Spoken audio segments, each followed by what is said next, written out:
ตอนนี้ต้องเอาគ្នាអត់តបាន follow ហ៊ាននីតូអីទៅចុច follow គាត់ផងហើយកុំភ្លេចចុច follow ខ្ញុំផងដែរមក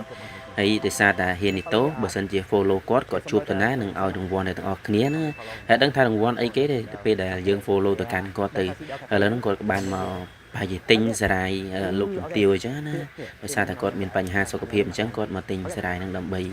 សុខភាពរបស់គាត់ឲ្យរឹងមាំអញ្ចឹងទៅតើទៅទស្សនាវីដេអូរបស់គាត់មើលចង់ដឹងថាគាត់follow ទៅកាន់គាត់ហើយគាត់មានកដោអីទៅកាន់អ្នកដែល follow មកកាន់គាត់អញ្ចឹងទៅតែឥឡូវហ្នឹងគាត់បានធ្វើការ challenge ទៅកាន់បុគ្គលិកនៅក្រុមហ៊ុនហ្នឹងហ្នឹងហ៎អូខេចង់ឲ្យកដោម្នាក់មួយមានគ្នាម្នាក់ជួយទៀតហើយហើយអត់សូវអ្នកយាមគាត់នៅខាងក្រុមទៀតហ៎គាត់ចង់បានដែរដែរបងអូយអត់ដឹងទេនេះល្បីជាងគេនេះបងណាំស្គាល់អើយថ្ងៃហ្នឹងពិតជាអរគុណមែនតើសំបីតែលោកជំទាវក៏ល្បីដែរគាត់ថាមិនណាមិនស្គាល់ហ៊ានីតូកំពុងតែល្បីពេញប្រទេសកម្ពុជាយើងហើយអញ្ចឹងទៅគឺគាត់មកនេះប្រហែលជាគាត់មកទិញសារាយលោកជំទាវយកទៅ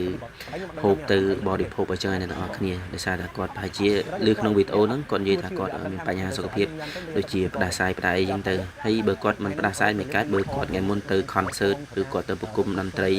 ហើយគាត់នៅកណ្ដាលហាភ្លៀងអញ្ចឹងប្រហែលជាសុខភាពរបស់គាត់ហ្នឹងផ្ដាសាយក្តៅខ្លួនអីចឹងទៅហើយឈឺកអីចឹងទៅតែសុខភាពរបស់យើងវាមិនសូវស្រួលតើយើងរករបស់ជំនួយយើងទៅអ្នកនរគ្នា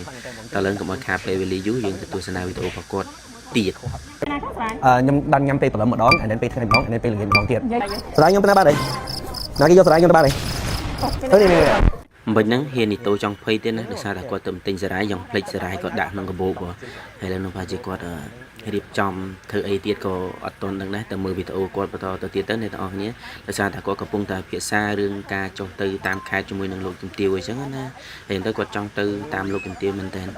ហើយប្រហែលជាវីដេអូនៅខាងមុខទៀតប្រហែលជាគាត់នឹងអាចនឹងចុះទៅជាមួយនឹងលោកជំទាវទៅតាមខេត្តទៅសួរសុខទុក្ខបងប្អូនយើងអញ្ចឹងទៅឆាលេងអញមិនឆាលេងអីទៅ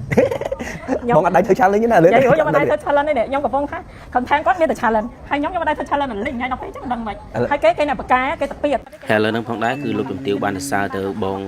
ឬក៏ហ៊ានីតូហ្នឹងថាគាត់បកាយមែនតើហើយថា content គាត់មួយគាត់បកាយធ្វើ challenge អីចឹងណាហើយដោយសារតែគាត់បកាយមែនតើអ្នកទាំងអស់គ្នាបានមើលវីដេអូគាត់ហើយដឹងស្រាប់